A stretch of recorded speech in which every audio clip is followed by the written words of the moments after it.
जोधपुर में रामू नाम का एक गरीब आदमी रहता था। उसका पूरा परिवार एक छोटे से घर में रहते थे जो गांव के पास में था। रामू मेहनती था, ईमानदार था, लेकिन किस्मत मानो उसके साथ कभी नहीं रही। वह दिन रात दूसरों के खेतों में मजदूरी करता था। कभी खेत में कुदाल चलाता, कभी लकड़ी ढोता और कभी कभी ठेकेदार मदन के यहाँ मजदूरी करता था। मदन गांव का सबसे बड़ा ठेकेदार था। पैसा भी था, ताकत भी, और गांव के कई लोगों पर उसका कर्ज भी था। जो भी गरीब उसके जाल में फंस जाता, उम्र भर नहीं निकल पाता। एक बार गांव में भयंकर सूखा पड़ा। खेतों में फसल नहीं हुई, तालाब सूख गए और मजदूरी के काम भी बंद हो गए। घर में खाने तक का संकट आ गया। रामू की बीवी सीता और उसका 7 साल का बेटा ललन कई दिनों से आधा पेट खा रहे थे।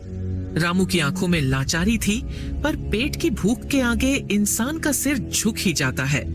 एक दिन उसने ठेकेदार मदन के दरवाजे पर जाकर कहा, मालिक, कुछ मदद कर दो। 2 महीने से ठीक से काम नहीं मिला। बच्चे भूखे हैं। जब काम मिलेगा चुका दूंगा। मदन ने मुस्कुराते हुए कहा, ठीक है रामू, ले जा 7,000 रुपए, लेकिन ब्याज समझता है ना तू? महीने का 500। समय पर चुका देना, नहीं तो खेत गिरवी रखवा दूंगा। लाचारी में रामू ने सिर झुका लिया। पैसे लेकर वह घर आया और पहली बार ललन के लिए भरपेट खाना बना और तीनों ने भरपेट खाना खाया। सीता की आंखों में आंसू थे, खुशी के नहीं, डर के थे। उसे मालूम था कि ठेकेदार का पैसा आग की तरह होता है जो छूने वाले को जला देता है। दिन बीतते गए। धीरे धीरे काम फिर से शुरू हुआ। रामू सुबह से शाम तक काम करता, लेकिन जितना कमाता उसमें से आधा तो ब्याज में चला जाता। हर महीने ठेकेदार के आदमी उसके दरवाजे आ धमकते और कहते, कर्ज बढ़ता जा रहा है रामू, जल्दी चुका, नहीं तो खेत और घर दोनों चला जाएगा। रामू घबरा जाता। उसे नींद नहीं आती थी। सीता उसे समझाती, भगवान देख रहा है, किसी दिन सब ठीक होगा। मेहनत करने वाला कभी खाली नहीं रहता। लेकिन किस्मत शायद अभी उसकी परीक्षा ले रही थी। एक दिन रामू का तबीयत बहुत बिगड़ जाती है। कुछ दिनों तक वह बिस्तर पर पड़ा रहा, काम पर नहीं जा सका। उधर ठेकेदार के लोग रोज दरवाजे पर आ धमकते, गालियां देते, धमकियां देते। मदन खुद एक दिन उसके घर आया और बोला, रामू, अब या तो पैसा दे या अपना खेत मेरे नाम कर दे, वरना तेरे ऊपर केस कर दूंगा। रामू की आंखों में आंसू थे।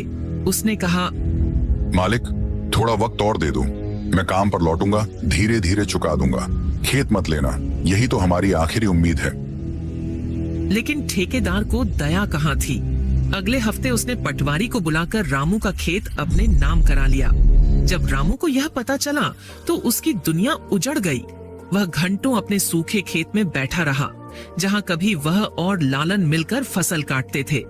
अब वहां केवल धूल थी और उसकी टूटी उम्मीदें। सीता ने उसे संभालने की कोशिश की। हम गरीब हैं रामू, पर जिंदा हैं। खेत गया तो क्या हुआ, भगवान ने हाथ पैर तो दिए हैं, फिर से मेहनत करेंगे। रामू ने धीरे से सिर हिलाया, पर उसकी आंखों में अब कोई चमक नहीं थी। समय गुजरा। कुछ महीनों बाद गांव में एक सरकारी योजना आई। मनरेगा के तहत मजदूरी और गरीबों के लिए घर बनाने की सहायता। गांव में अफसर आए और जिनके पास जमीन नहीं थी उन्हें पक्के घर और काम देने का वादा किया। रामू का नाम भी सूची में था। धीरे धीरे उसकी जिंदगी में फिर से रोशनी आने लगी। उसने दूसरों के खेतों में जाकर खूब मेहनत करता और 2-4 पैसे कमाया। उसी पैसे से अपने बेटे ललन को स्कूल भेजना शुरू किया। अब उसके घर में थोड़ी थोड़ी रोटी जरूर थी, लेकिन आत्मसम्मान लौट आया था। एक दिन गांव में ठेकेदार मदन की तबीयत बिगड़ गई। उसका बेटा शहर चला गया था और गांव में उसकी देखभाल करने वाला कोई नहीं था। पूरा गांव उससे नाराज था। लेकिन वही रामू, जिसके खेत उसने छीन लिए थे, उसके घर जाकर दवा और खाना पहुंचाने लगा।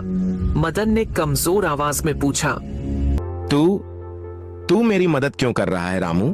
मैंने तो तेरा सब कुछ छीन लिया था।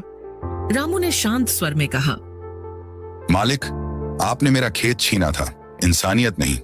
मैं गरीब जरूर हूं, लेकिन दिल अमीर है। मदन की आंखें नम हो गईं।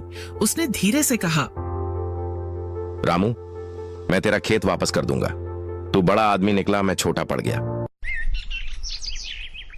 कुछ दिन बाद जब पटवारी गांव में आया तो मदन ने अपने हाथों से दस्तखत करके खेत रामू के नाम वापस कर दिया। उस दिन पहली बार रामू के चेहरे पर सच्ची मुस्कान थी। रामू मन में ही कहा, भगवान देर करता है पर अंधेर नहीं करता। अब रामू के खेत में फिर से हरियाली थी। ललन स्कूल जाता था। गांव वाले कहते थे